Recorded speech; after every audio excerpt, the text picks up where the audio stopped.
একটা ছোট্ট শহরের কোণে এক কিশোরী ছিল, নাম তার কলি। সে ছিল শান্ত, নরম, ভাবুক।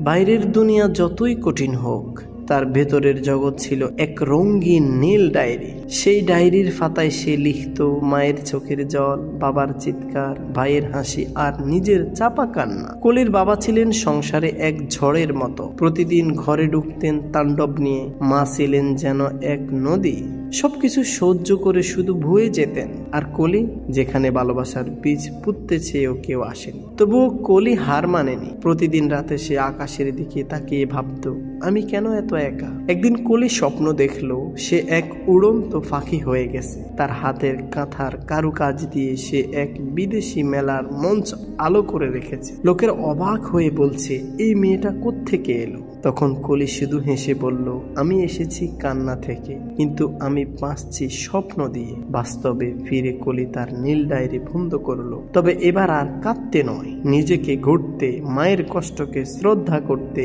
ভাইয়ের হাসিতে শক্তি খুঁজতে আর পৃথিবীকে নিজের মতো করে ভালোবাসতে। যে সম্পর্কে মানুষ ভালো থাকতে পারে না, খুবই আশ্চর্যজনকভাবে সেই সম্পর্কেই মানুষ একতরফাভাবে স্যাক্রিফাইস করে চলে। যে সম্পর্কে নিজের কোনো মূল্য কিংবা গুরুত্ব পায় না, সেই সম্পর্কেই মানুষ আরো বেশি যত্নবান হয়। সম্পর্ক টিকিয়ে রাখার সর্বোচ্চ চেষ্টা করে, মানিয়ে নেয়, সবকিছু মেনে নেয়। একতরফাভাবে যে সম্পর্কে স্যাক্রিফাইস করা হয়, সেই সম্পর্কগুলো মূলত এক পক্ষকে ভালো রাখলেও অপর পক্ষ নিদারুণ হতাশায় ভোগে। এই মানিয়ে নেয়া আর মেনে নেয়ার ব্যাপারটা যখন একতরফা হয়, তখন মূলত সম্পর্ক সেই সাথে অনুভূতিও নষ্ট হয়ে যায়। মানিয়ে এবং মেনে নিতে নিতে যখন ক্লান্ত হয়ে যায়, তখন থেকেই মানুষ সম্পর্ক থেকে মুক্তি আশা করে। যার কাছে সম্পর্ক, সেই সাথে সম্পর্কের মানুষটার গুরুত্ব সবচেয়ে বেশি থাকে, সে কখনোই সম্পর্ক নষ্ট করতে চায় না।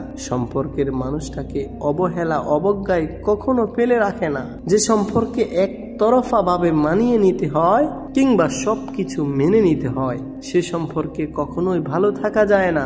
যে সম্পর্ক থেকে ভালো থাকা যায় না, নিজেকে মূল্যহীন হয়ে যেতে হয়, সে সম্পর্কে একতরফা স্যাক্রিফাইস করার চাইতে প্রস্থান করা ভালো।